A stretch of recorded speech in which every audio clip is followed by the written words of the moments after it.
In 1954, two neuroscientists, James Olds and Peter Milner, conducted an experiment that would unwittingly prophesy the destruction of the modern mind.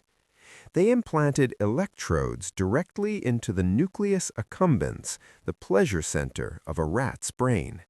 They connected these electrodes to a lever. Every time the rat pressed the lever, it received a direct jolt of stimulation. The scientists expected the rat to press it, enjoy the feeling, and then go eat or sleep. They were wrong. The rat pressed the lever 7,000 times an hour. It stopped eating. It stopped drinking. It ignored females in heat. It ignored its own children.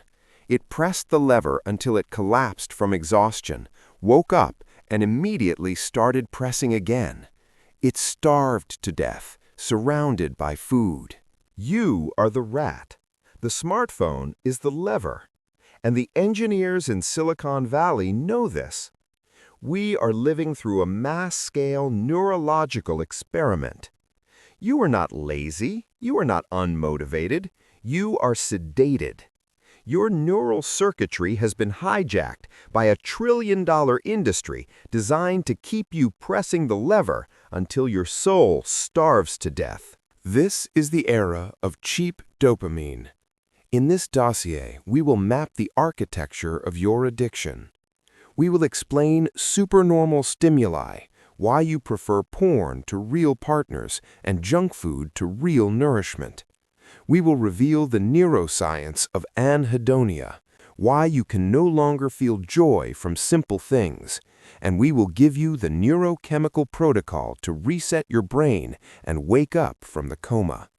Welcome to Umbra Decode. Cut the wire. To break the trap, you must understand the mechanism. What is dopamine? Pop culture tells you it is the pleasure molecule. This is false. Dopamine is not the chemical of enjoyment. It is the chemical of craving. It is the engine of wanting, not liking. To break the trap, you must understand the mechanism. What is dopamine? Pop culture tells you it is the pleasure molecule. This is false. Dopamine is not the chemical of enjoyment. It is the chemical of craving. It is the engine of wanting, not liking. The brain processes pleasure and pain in the same region. They operate like a seesaw to maintain homeostasis, balance. When you consume cheap dopamine, porn, sugar, TikTok, the seesaw tips violently to the side of pleasure. But the brain adapts. To restore balance, it doesn't just return to the middle. It slams the seesaw down to the side of pain.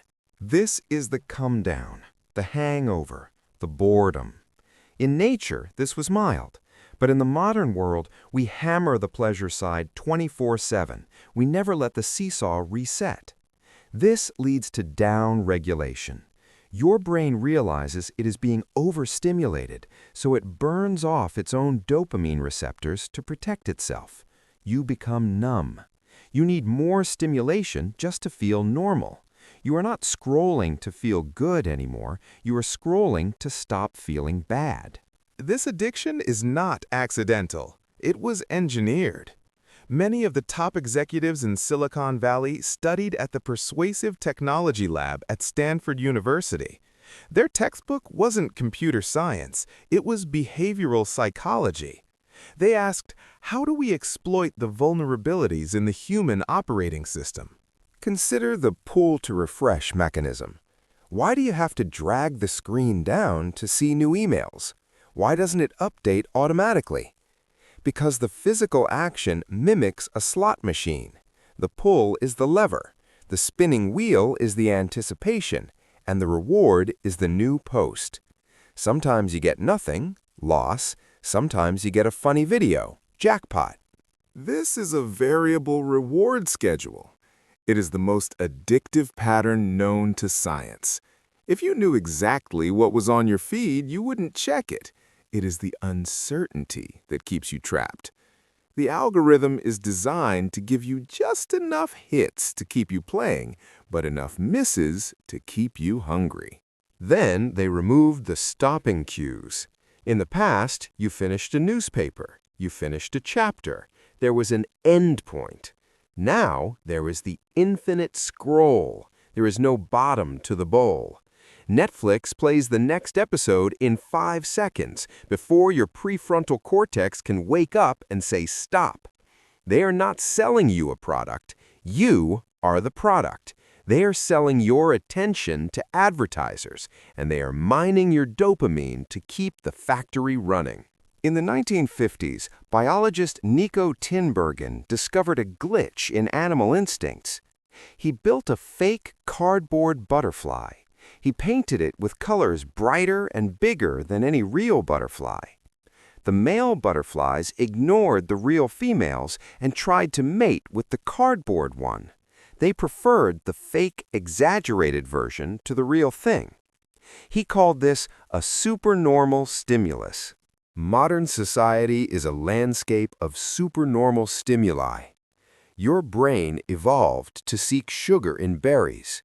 A donut is a supernormal berry, concentrated sugar and fat without the fiber.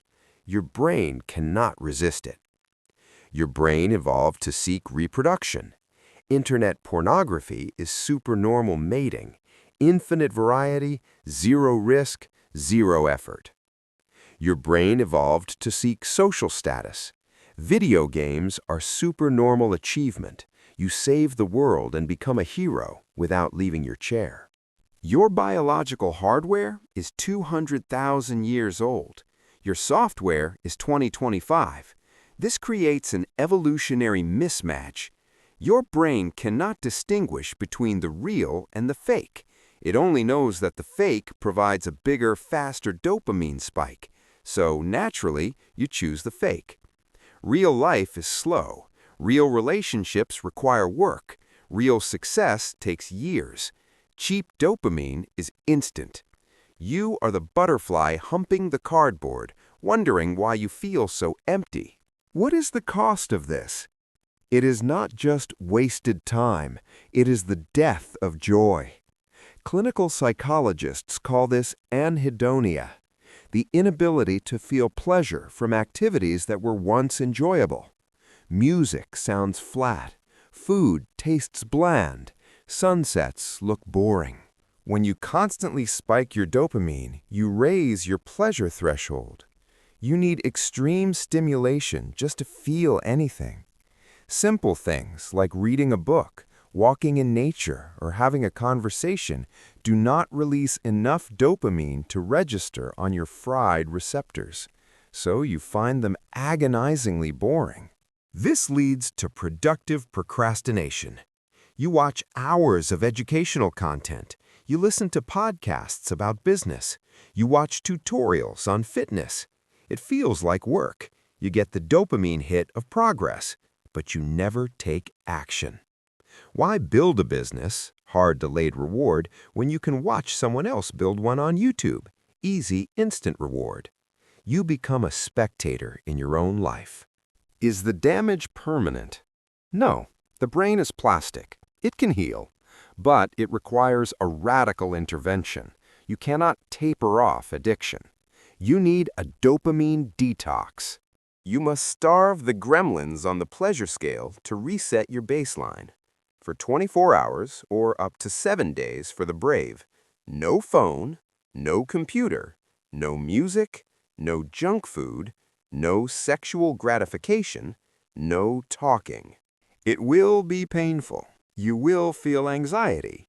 You will feel extreme boredom. Embrace the boredom. Boredom is not a defect. It is a signal. It is your brain's way of rebooting. When you remove the cheap dopamine, your receptors will slowly upregulate or regrow. After 24 hours, the world will look different. Colors will be brighter. An apple will taste sweet. The idea of writing a page of text will feel satisfying. You are resetting the sensitivity of the sensor. You are reclaiming your free will. The world belongs to the focused. While the masses are swiping, clicking and numbing themselves, the person who can hold their attention on a single task for 4 hours is a god among men. Stop pressing the lever. Break the cage.